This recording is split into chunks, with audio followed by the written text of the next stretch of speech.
Schönen guten Tag und viel Spaß mit Scoppi on Air. Hallo zusammen, hier ist wieder der Scoppi mit einer neuen Folge von Scoppi on Air. Nochmal mit der Carina. Ihr kennt sie ja jetzt, sie muss sich nicht mehr vorstellen. Ich habe schon mal eine Folge mit ihr aufgenommen. Und jetzt nehmen wir gerade nochmal eine auf, weil sie ihr so gefallen hat, oder Carina? Yes. Super, das freut mich natürlich. Und jetzt reden wir nochmal über so, was du noch machst.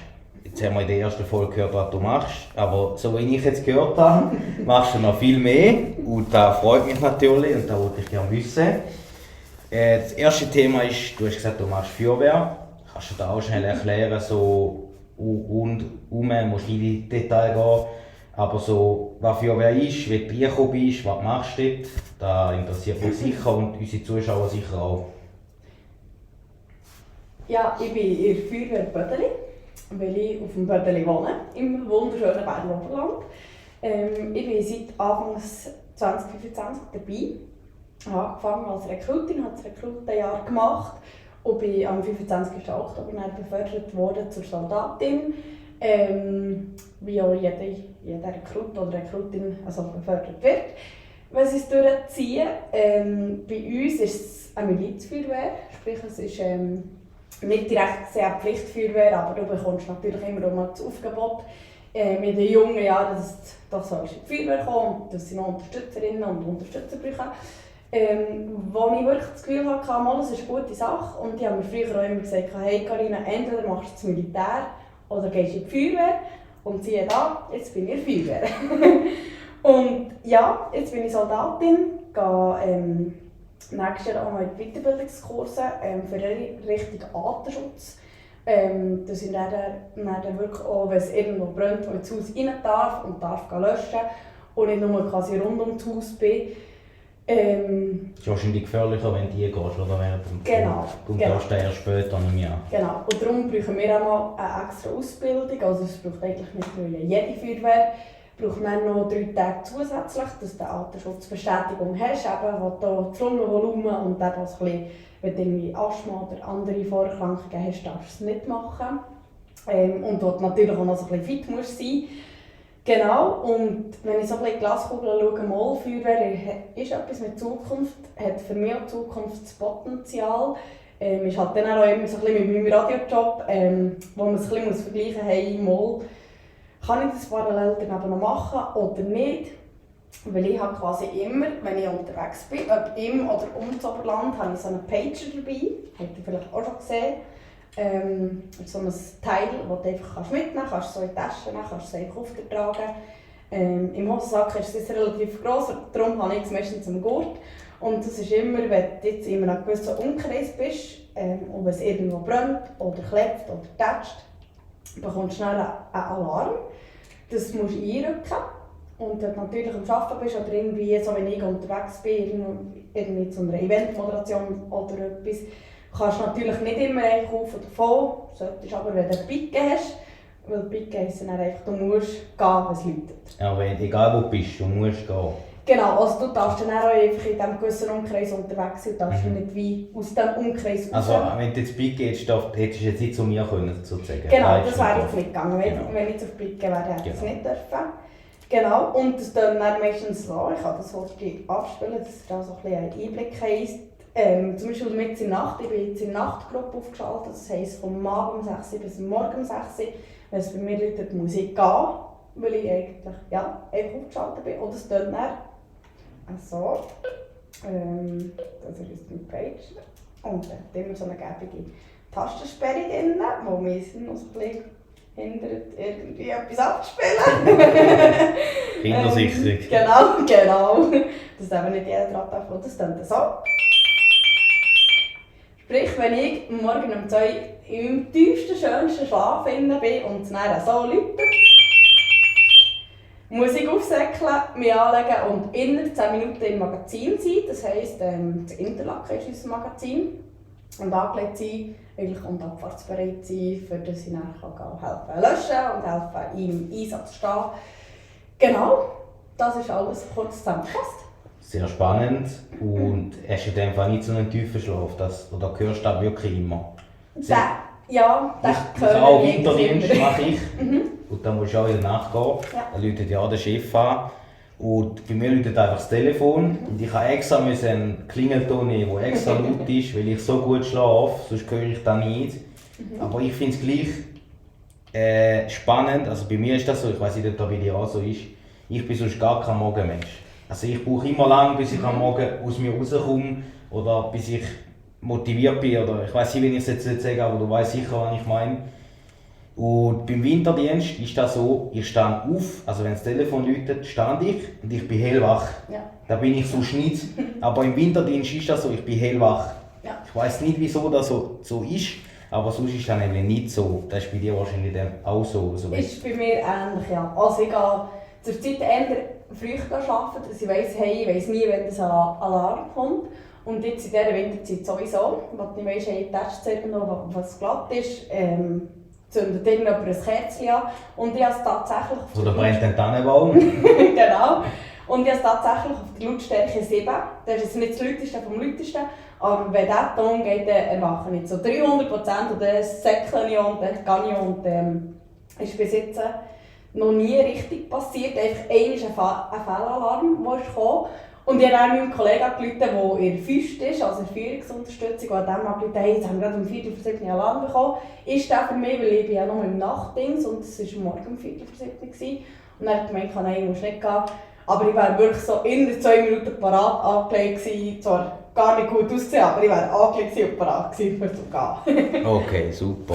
In dem Fall sind wir etwa gleich, wenn es um das Ja, geht. genau. Schön zu wissen, dass nicht nur ich so bin.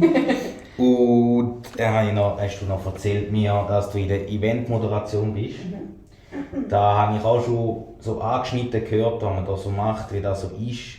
Ich kann es mir aber noch nicht so vorstellen, wie genau das da ist. Erklär mir und unseren Zuschauern doch mal, wie das genau abläuft oder wie das genau ist, so, wenn du das machst. Also in der Eventmoderation wirst du meistens angefragt, hey, würdest du an diesem Tag, an diesem Datum XY zu uns kommen und den Künstler oder die Artistin, Artist begleiten durch den ganzen Abend. Respektive bist du für die Zuschauerinnen und Zuschauer zuständig, die sich eigentlich wie wohlfühlen, die durch den ganzen Abend führst. Und ich habe jetzt eigentlich einen fixen Eventmoderationsjob im Balmhof Cliffsides Prinzwiller. Das ist ein mega coole Räumlichkeit, ein mega cooles Team, das dahinter steht. Und der ist jetzt wirklich völlig der ganze Balmhof, kann man sich vorstellen, der hat schon manches erlebt.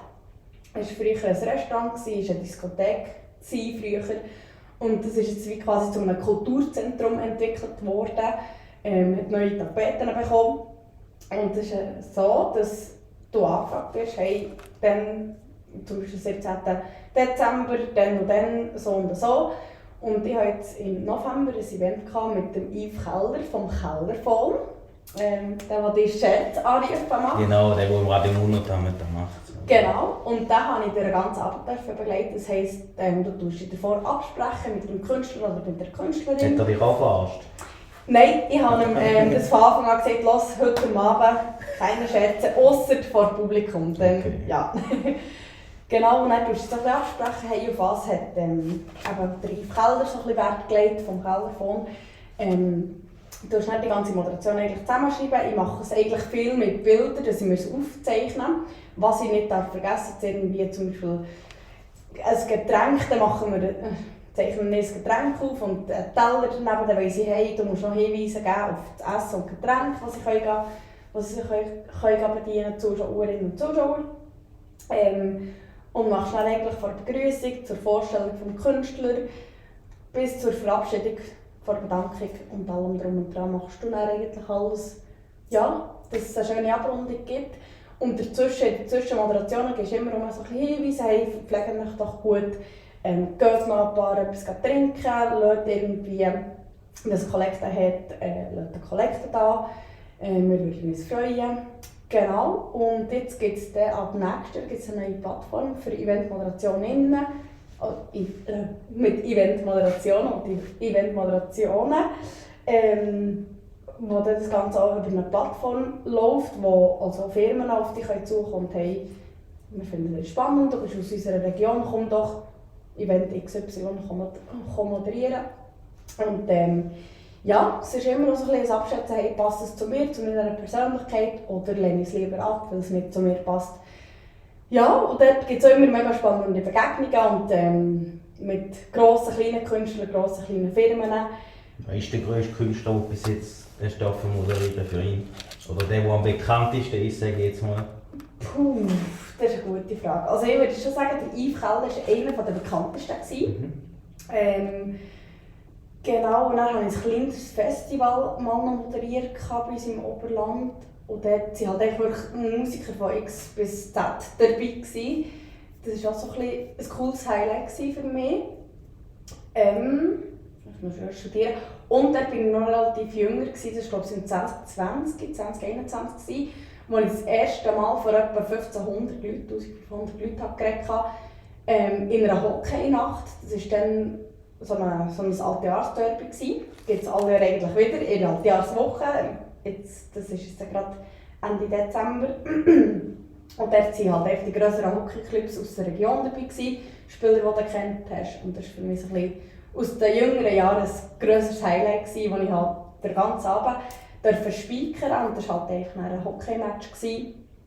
Und weniger Moderation, aber laufen erst gleich müssen. Okay. Sehr spannend hat das getönt. Danke vielmals. Jetzt weiss ich nämlich auch, wie sich das anfühlt oder wie das ist, wenn man das macht. Das wäre auch so ein Ziel von mir, das ich mal gerne machen würde, weil ich rede auch gerne so. Und ja, die Ziele sind ja zum Erfüllen da. Genau. Und dann hast du mir noch erzählt, dass du Stadionspeaker bist. Und das stelle ich mir mega komisch vor, weil du hörst ja deine Stimme dreimal lauter, nehme ich mal an. Und wie das Gefühl ist oder wie das ist, kannst du das uns mal erklären, mir und meinen Zuschauern?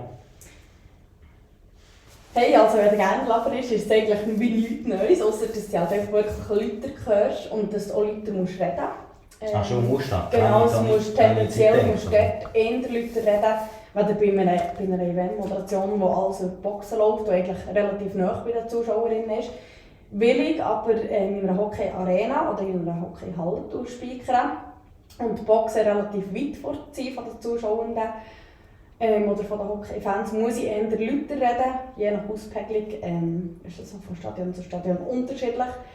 Genau, das mache ich jetzt aktuell bei der BO Yetis in der ersten, zweiten und dritten Mannschaft, wo ich regelmässig gehe. Wir tun uns unter 3 oder 4 Leuten immer so regelmässig abwechseln, dass es immer gleich ist.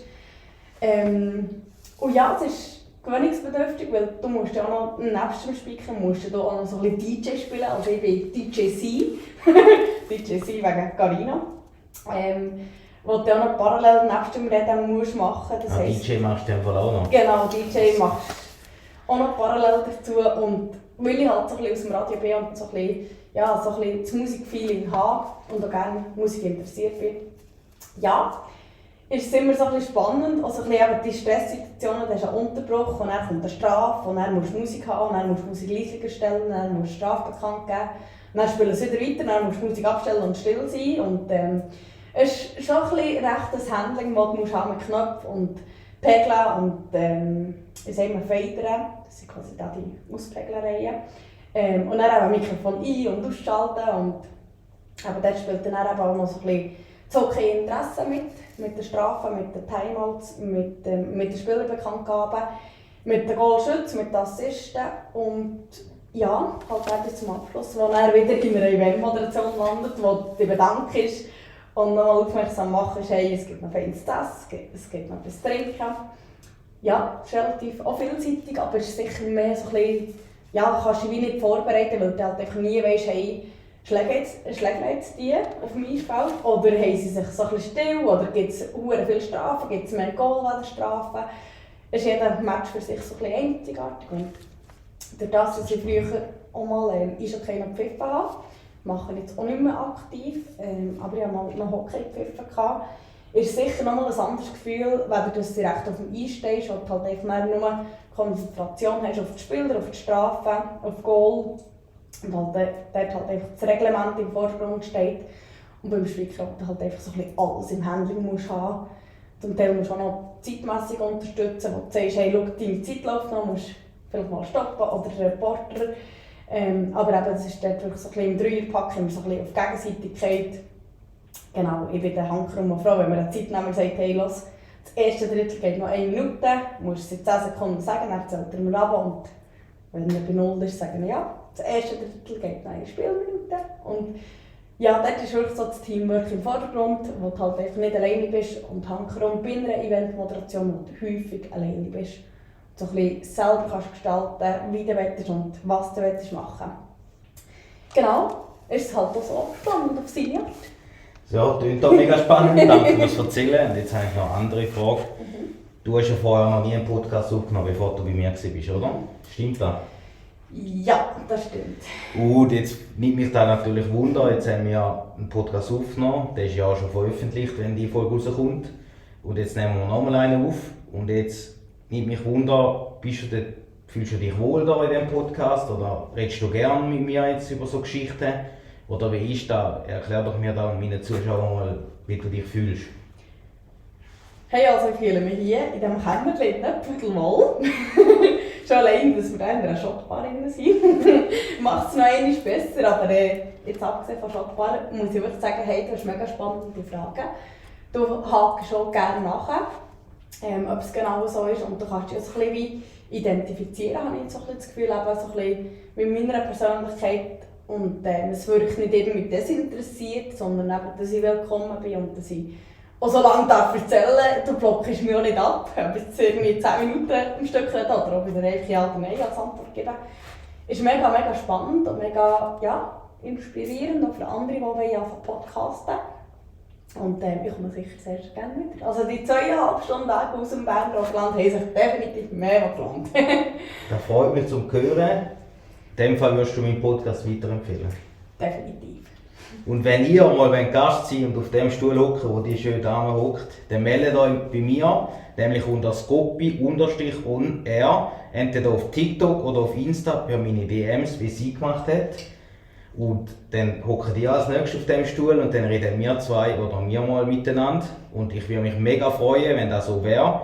Danke nochmal, dass du mit mir nochmal eine Podcast-Folge aufgenommen hast und dass du den weiten Weg in gekommen bist. Hätte ich nie erwartet, aber danke, dass du da angekommen bist. Hat mich wirklich sehr gefreut und wir können das gerne mal wieder machen. Und jetzt sage ich noch etwas, ich zeige ihr, wenn mal schön Wetter ist, zeige ich ihr noch Schaffhausen, die beste Seite von Schaffhausen. Klar, das Berner Oberland kommt sicher nicht an, aber ich zeige ihr Schaffhausen und ich hoffe, du freust dich. Auf alle Fälle. Und sie kann mir dann mal Bern zeigen. Da freue ich mich sehr auf, wenn du mir mal Bern zeigen willst. Dann komme ich mal auf Bern und drehen wir die Geschichte mal um. Und ja, danke, dass du gekommen bist. Merci auch. Wolltest du noch etwas sagen? Hey, ich würde sagen, Scoppi_on_air definitiv reinfolgen. Wenn ich euch inspiriert habe oder wenn ich euch lustig gemacht habe, könnt ihr als erstes gerne bei mir Doppelcheck Arina Seiler reinschauen und das Ganze abchecken. Und ja, bis vielleicht irgendwann entweder Schaffhausen, zu Bern oder schon irgendwo, wo man uns antrifft. Wir treffen uns sicher mal wieder an. Mach's gut, ciao zusammen.